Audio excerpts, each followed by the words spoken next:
बिस्मिल्लाहिर्रहमानिर्रहीम। टॉपिक है हमारा how to develop research project. मेरा नाम डॉक्टर तौहीद कमर है। पहली पेज जो आप लोगों को नज़र आ रहा है, ये आप यूनिवर्सिटी ने इस साल आपके लिए थीम और सब थीम की लिस्ट भेजी हुई है। थीम आप लोगों का है developing 21st century skills among student. Sub themes उसके आगे दिए हुए हैं। आप लोगों को मैंने पहले भी बताया था कि आपके पास थीम कोई एक दिया जाता है, यानी किसी एक एरिया से रिलेटेड आपको मेंशन किया जाता है कि आपने एक्शन रिसर्च करनी है। फिर उसके आगे फर्दर थीम के अंदर आपके पास हेडिंग्स बता दी जाती हैं। वो थीम के सब थीम होते हैं ताकि आप लोगों को टॉपिक बनाना आसान हो जाए, और आप उन सब थीम में से कोई एक सब थीम चूज करेंगे अपने टॉपिक बनाने के लिए। वो सब थीम्स कौन कौन से हैं? Creativity, collaboration, information literacy, global awareness, social responsibility, media literacy, self regulation, global citizenship, civic literacy, digital literacy.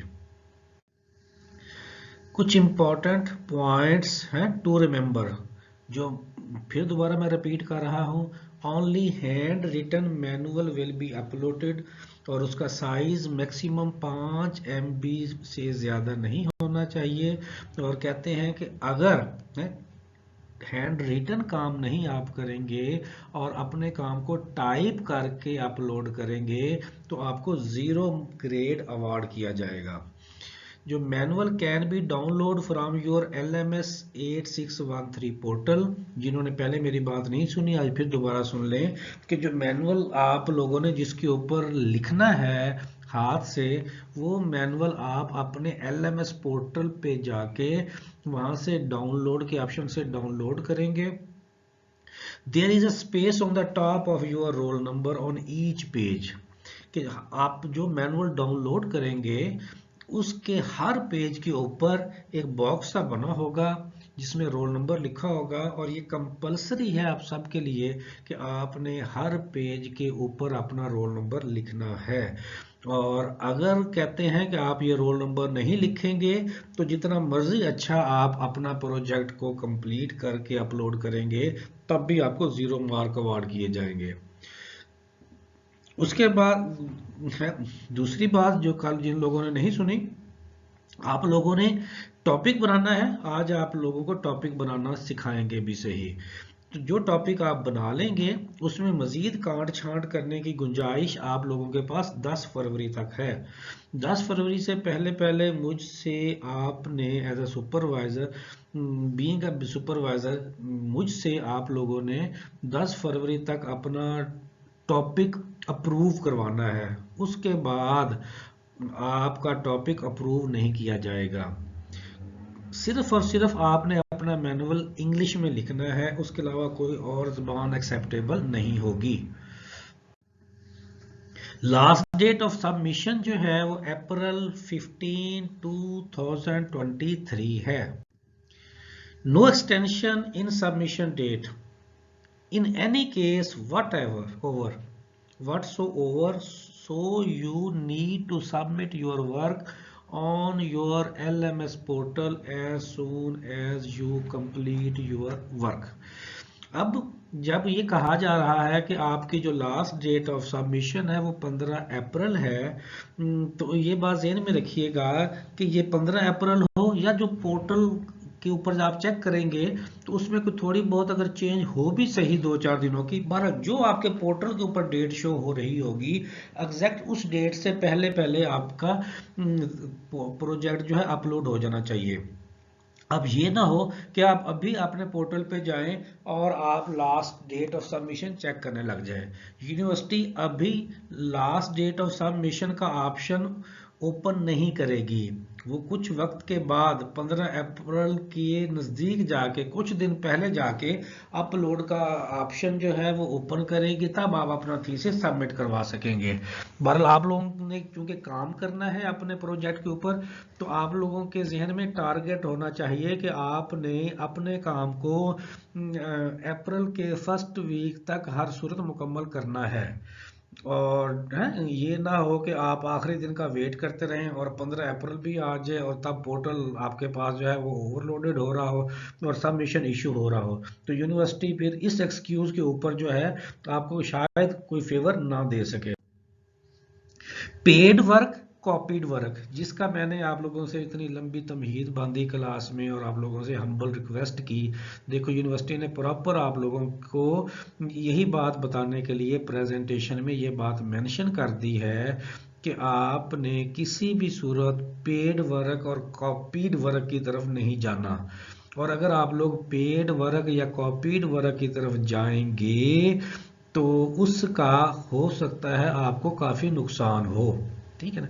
Minimum penalty तो ये है कि आप फेल हो जाएंगे और मैक्सिमम पेनल्टी ये है कि आपके लिए वो 3 ईयर का पीरियड पॉलिसी बनाई हुई है उन्होंने कि 3 साल तक आपको जो है एक तरह से बैन कर दिया जाएगा कि आप 3 साल तक एलिजिबल ही नहीं होंगे दोबारा अपेयर होने के लिए इस कोड के लिए और इस डिग्री के लिए। तो इसलिए बहुत ही हम्बल रिक्वेस्ट है आप लोगों से कि आप लोग पेड वर्क और कॉपीड वर्क से मैक्सिमम अवॉइड करने की कोशिश करनी है, क्योंकि वो जितना भी आप लोगों को पेड वर्क वाला तसल्लियाँ दे कि ऐसा कुछ नहीं होगा, हमारे पास सारे ऑप्शंस हैं, नुकसान उसका नहीं होना, नुकसान बीइंग अ स्टूडेंट आप लोगों का होना है। पेड वर्क पे तो ये होगा कि आपने पैसे देने हैं और काम करवाना है और वो काम जिस बंदे ने करके देना है उसकी अपनी क्वालिफिकेशन भी नहीं होनी, तो डेफिनेटली आप लोगों को अंदाज़ा हो जाना चाहिए कि उस काम की क्वालिटी क्या होगी और वो कितनी जल्दी ट्रेस हो जाना है यूनिवर्सिटी के सॉफ्टवेयर से। दूसरा कॉपीड वर्क। कॉपीड वर्क ये है जैसे मिसाल के तौर पर एक स्टूडेंट मेरे ग्रुप का है और दूसरा स्टूडेंट भी मेरे ग्रुप का है, दोनों ने सब थीम सेम ले लिया और टॉपिक में थोड़ी बहुत वेरिएशन है और अंदर जो मटेरियल है वो दोनों का सेम है, तो वो दोनों का सेम काम सॉफ्टवेयर ट्रेस कर लेगा और दोनों को फेल कर देगा। कुछ लोग ये करते हैं कि एक मेरा स्टूडेंट जो मेरे पास सब थीम पे काम कर रहा है उसी टॉपिक पे किसी और ग्रुप में कोई और स्टूडेंट काम कर रहा है, तो वहाँ आप लोग अगर ये म्यूचुअली कोऑर्डिनेट कर लें कि हाँ हाँ एक बना लेते हैं और दोनों, क्योंकि दोनों के सुपरवाइजर डिफरेंट है तो दोनों डिफरेंट लेके अपने अपने पोर्टल के ऊपर अपलोड कर देंगे, हमारे सुपरवाइजर को कौन सा पता चलेगा। तो हमें पता चले या ना चले, और हो सकता है हमें पता ना भी चल सके क्योंकि दूसरे सुपरवाइजर को मैं भी नहीं जानता, दूसरा स्टूडेंट को मैं भी नहीं जानता, दूसरा मुझे नहीं जानता, लेकिन सॉफ्टवेयर आप दोनों को जानता है, सॉफ्टवेयर आप दोनों को जानता है। ठीक है ना। सॉफ्टवेयर दोनों दोनों टॉपिक को भी समझ रहा है, पढ़ रहा है, रीड कर रहा है, उसका जो एल्गोरिथम है वो बहुत अच्छी तरह से अंडरस्टैंड कर रहा है, तो उसने निकाल के यूनिवर्सिटी को लिस्ट निकाल के दे देनी है कि ये वाले जो थीसिस हैं ये सेम कॉपीड है एक दूसरे की। तो उस पे क्या होना है कि यूनिवर्सिटी ने जो पॉलिसी बनाई हुई है कि दोनों को फेल कर देगी। तो उम्मीद है कि आप लोगों को इस स्लाइड की जो एक तरह से जो इंस्ट्रक्शन है उसकी इंटेंसिटी का अंदाज़ा हो गया होगा कि यूनिवर्सिटी बार बार आप लोगों को आगाह कर रही है कि आपने पेड वर्क और कॉपीड वर्क से इज्तनाब करना है। आज हम डिस्कस करेंगे कि हमने रिसर्च प्रोजेक्ट का टॉपिक कैसे बनाना है। अब रिसर्च प्रोजेक्ट का टॉपिक बनाने के लिए कंपोनेंट्स बताए हुए हैं, main components of a topic. Main components कौन कौन से हैं टॉपिक के कि your topic for this project should contain 3 important things. 3 things पर मुश्तमिल होता है आपका टॉपिक। What are you going to do, आप करने क्या जा रहे हैं। पहला, आपके टॉपिक के अंदर ये बात नजर आनी चाहिए पहले कि आप करने क्या जा रहे हैं। दूसरा, how are you doing to do, और जो आप करने जा रहे हैं हाउ, वो कैसे करेंगे, कैसे करने जा रहे हैं। तीसरा पॉइंट क्या है जी, to whom are you going to involve, what क्या करने जा रहे हैं, हाउ कैसे करने जा रहे हैं, और किसके ऊपर या किसके लिए करने जा रहे हैं, यानी आपका पार्टिसिपेंट कौन है, यानी आपकी पॉपुलेशन कौन है, या दूसरे लफ्जों में ये कह लें कि आपके स्टूडेंट या आपकी क्लास कौन सी है। वो भी आपको मेंशन करनी पड़ेगी कि आपने कुछ करना है, वो कैसे करना है और किस क्लास पे करना है। तो उम्मीद है कि आप लोगों को ये तीनों बातें समझ आ गई होंगी। अगर ये तीन बातें आप लोगों के जहन में आ जाती हैं तो आपको काफ़ी हद तक टॉपिक बनाने की अंडरस्टैंडिंग की समझ आ जाएगी कि आप करने उस टॉपिक में ये चीज़ नज़र आनी चाहिए कि आप करने क्या जा रहे हैं, जो करने जा रहे हैं वो कैसे करने जा रहे हैं, यानी टेक्निक आप कौन सी यूज़ करेंगे, और तीसरा आपका पॉपुलेशन या आप किसके लिए जो है, या आपके पार्टिसिपेंट कौन है, सादा लफ्जों में कि आप किस क्लास पे करने जा रहे हैं। What are you going to do. अब जैसे मिसाल आपको है, आपके ही कोई सब थीम लेके आपको समझाई जा रही है कि व्हाट आप क्या करने जा रहे हैं। मिसाल के तौर पर suppose you have selected digital literacy as a sub theme and you want to develop digital literacy among children, then we will start our topic as developing digital literacy. कि आपका सब थीम डिजिटल लिटरेसी है। अब आपने digital literacy का करना क्या है ये आपके टॉपिक में नजर आना चाहिए। अब जो डिजिटल लिटरेसी है वो हमारे यहाँ आमतौर पर तो स्कूलों में इस्तेमाल उस तरीके से नहीं पढ़ाया जा रहा, उस तरह से तो लिटरेट नहीं किया जा रहा कि हम डिजिटली लिटरेट हो रहे हों। तो साफ जा रहा है कि वो एक नई चीज़ पार्टिसिपेंट्स में या बच्चों में इंडक्ट की जा रही है, तो उसके लिए डेवलपिंग का वर्ड यूज़ किया।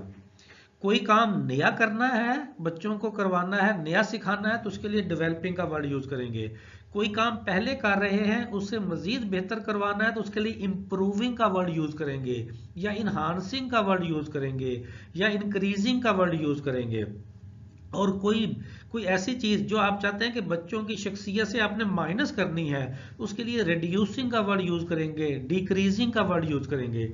अब जो मैं बात आप लोगों को फोकस कर रहा हूं वो आपको समझ आ जानी चाहिए। कोई भी एक्टिंग वर्ब यूज करें वो आईएनजी वाला होगा, डेवलपिंग, इनहांसिंग, क्रिएटिंग, ठीक है ना, आपके पास इंक्रीजिंग, डिक्रीजिंग। तो यहां से आपका टॉपिक शुरू होगा।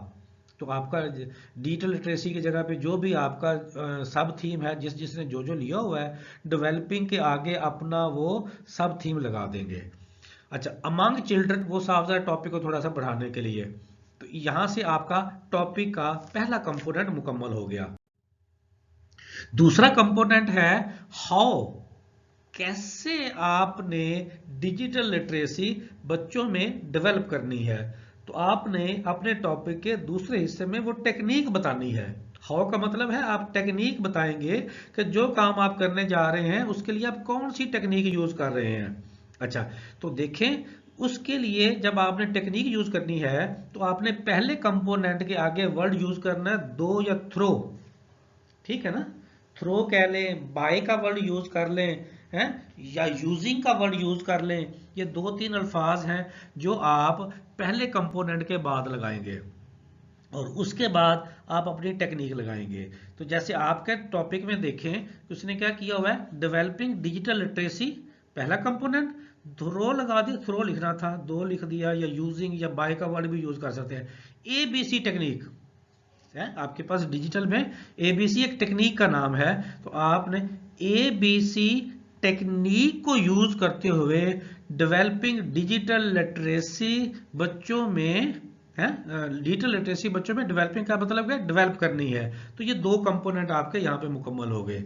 अब ऊपर देखें आपके टॉपिक के हवाले से क्या एक्सप्लेनेशन दी हुई है कि suppose you have selected digital literacy as a sub theme, you will search how to develop digital literacy among student on Google। कि आपने है देखना है कि हाउ यू विल सर्च, आप सर्च करेंगे कि कैसे डिजिटल लिटरेसी डेवलप की जाती है बच्चों के अंदर या स्टूडेंट के अंदर। कहाँ पे सर्च करेंगे, गूगल पे सर्च करेंगे। तो गूगल आपको टेक्निक बताएगा, मुख्तलिफ टेक्निक जो है वो आपको बताने में आपकी हेल्प करेगा। You will find many techniques to develop digital literacy among students. तो गूगल आपके सामने बहुत सारी टेक्निक निकाल के दे देगा कि बच्चों में अगर आप डिजिटल लिटरेसी डेवलप करना चाहते हैं तो कौन कौन से तरीके हैं जिसके जरिए बच्चों के अंदर डिजिटल लिटरेसी को डेवलप किया जा सकता है। उन तरीकों में से कोई एक तरीका, उन टेक्निक में से कोई एक टेक्निक जो आपको आसान लगती है वो आप उठा लेंगे, उस बच्चों के लेवल के हिसाब से वो आप अपने टॉपिक के आगे लगा देंगे। Select any one of the technique, for example you select ABC as a technique to develop digital literacy, then by combining it with the previous slide the topic will be। समझ आ गई कि अब यहाँ पे हाउ के बारे में explain कर दिया। अब जो आपका टॉपिक के दो कंपोनेंट है उनको जोड़ दिया। पहला कंपोनेंट क्या है, डेवलपिंग डिजिटल लिटरेसी, और दूसरा कंपोनेंट क्या है, थ्रो ABC टेक्निक या बाय ABC टेक्निक या यूजिंग ABC टेक्निक। तो इस तरह से आपके दो कंपोनेंट मुकम्मल हो गए। अब जो डॉट डॉट डॉट डॉट लगाया हुआ है इसका मतलब अब तीसरा कंपोनेंट हमने अगली स्लाइड पे इसके साथ जोड़ना है और वो आपके पार्टिसिपेंट होंगे, वो आपका लेवल होगा। To whom are you going to involve the participant, यानी किन के लिए आपने डेवलपिंग करनी है डिजिटल लिटरेसी। तो वो आपके पार्टिसिपेंट हैं, वो आपकी क्लास है। तो वो देखें आप की क्लास कौन सी लिखी, ज्यादा छोटी क्लासेस में हम ये स्किल डेवलप नहीं करते। तो अमंग ग्रेड 7 स्टूडेंट्स के जो 7वीं क्लास है उसमें हम डिजिटल लिटरेसी को डेवलप करेंगे थ्रू ABC टेक्निक के जरिए। तो इस तरह से आपका टॉपिक मुकम्मल हो जाएगा। Now we need to add one more things in our topic, the participant. वो क्या है, पार्टिसिपेंट्स हैं। पार्टिसिपेंट का मतलब वो आप क्लास ऐड कर, एक्शन रिसर्च है तो साफ ज़ाहिर है कि पार्टिसिपेंट का मतलब है आपने स्कूल में रिसर्च करनी है, क्लास में करनी है, तो आपको कोई क्लास मेंशन करनी पड़ेगी। Suppose we are going to develop digital literacy among class 7 student, we will add it in our topic, so our topic will be developing digital literacy through ABC technique among grade 7 students. दो का word भी use कर सकते हैं, through का भी, bye का भी, यूजिंग का भी। अब देखें, अब आपके पास एक पैटर्न पेज आ गया। अब इस पैटर्न पेज के हिसाब से आपका कोई भी सब थीम हो, आप आराम से अपना टॉपिक बना सकते हैं। जो कल आप लोगों के जहन में क्वेश्चंस थे ना, सर आप टॉपिक हमें देंगे, हम टॉपिक कैसे बनाएंगे, ये सब थीम मुश्किल है, ये सब थीम आसान है। ना कोई सब थीम मुश्किल है, ना कोई सब थीम आसान है। एक ही पैटर्न है तमाम सब थीम के टॉपिक के बनाने का। तो जो मर्जी आप सब थीम ले लें, ये स्लाइड आपको बड़ी आसानी से आपका टॉपिक बनवा देगी। तो और अब इस स्लाइड के पढ़ने के बाद आप कोई बच्चा भी कंफ्यूज नहीं रहेगा कि हमने अपना टॉपिक कैसे बनाना है।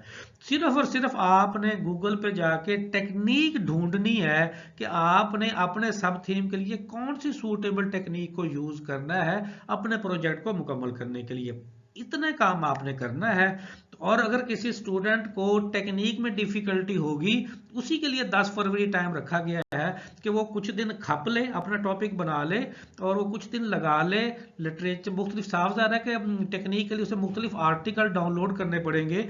2-4 आर्टिकल डाउनलोड करके उसको जो है देखे कि कौन कौन सी टेक्निक है मैं अपना सब थीम को करने के लिए यूज़ कर सकती हूँ या कर सकता हूँ।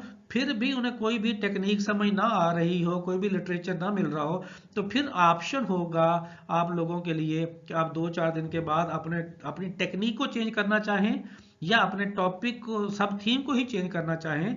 तो वो सब थीम जहाँ पे गुंजाइश बाकी होगी वहां से आप अपना सब थीम चेंज करवा सकेंगे। तो ये हम आप लोगों के लिए जितना फैसिलिटेट कर सकते हैं वो करेंगे।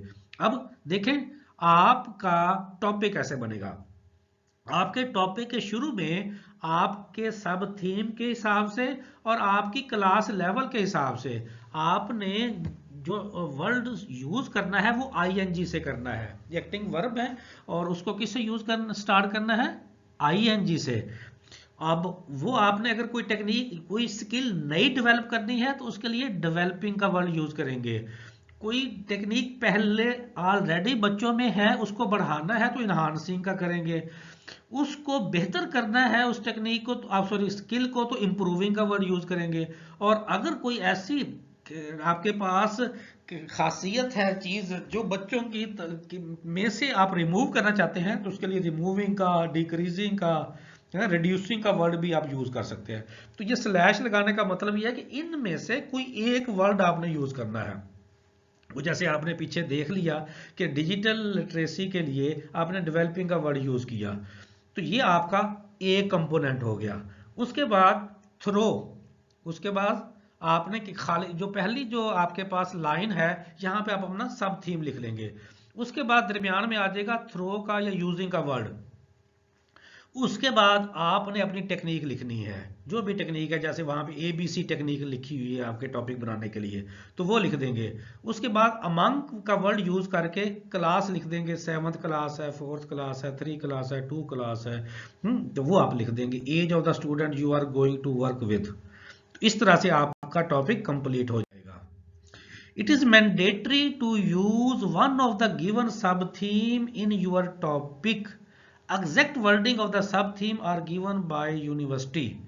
कि आपके लिए, आप सबके लिए ये कंपलसरी है, ये लाजमी है कि जो सब थीम आप लोगों को दिए गए हैं उनमें से कोई एक सब थीम आप लोगों ने चूज करना है। उससे अलावा कुछ प्रीवियस सेमेस्टर का कोई सब थीम अगर आपने गलती से चूज कर लिया और उस पर आपने प्रोजेक्ट मुकम्मल कर लिया, वो अपलोड कर दिया, तो उसका आपको कोई भी बेनिफिट नहीं होगा। वो तब ही आपको उसका फायदा है जब आपका सब थीम, ये जो लिस्ट आप लोगों के साथ शेयर की गई है, इसमें से कोई एक होना चाहिए और एग्जैक्ट वर्डिंग के साथ आप अपना टॉपिक में उस सब थीम का जिक्र करेंगे। इस तरह से आप अपने काम का आगाज कर देंगे।